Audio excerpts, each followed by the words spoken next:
রমজানের আগমনে প্রিয় নবী হযরত মুহাম্মদ সাল্লাল্লাহু আলাইহি সাল্লাম অনেক আনন্দিত হতেন।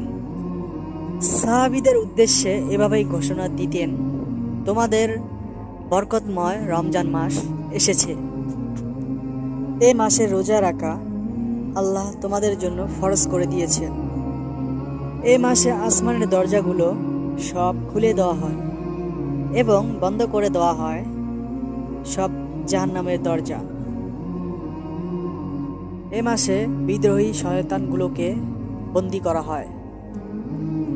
এই মাসে একটি রাত আছে যা 1000 মাসের চেয়ে উত্তম।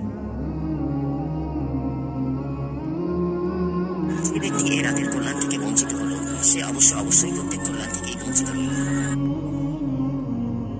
যে ব্যক্তি এই রাতের কল্যাণ থেকে বঞ্চিত হলো, সে প্রত্যেক কল্যাণ থেকে বঞ্চিত রইল। রমজান মাসে প্রত্যেক মুসলমান আল্লাহর কাছে দোয়া করে এবং তা কবুল হয়ে যায়। যে ব্যক্তি রমজান মাসের একটি নকল আদায় করল, সে যেন অন্য মাসের একটি ফরজ আদায় করল। আর রমজানে যে ব্যক্তি একটি ফরজ আদায় করল, সে যেন অন্য মাসের 70টি ফরজ আদায় করল।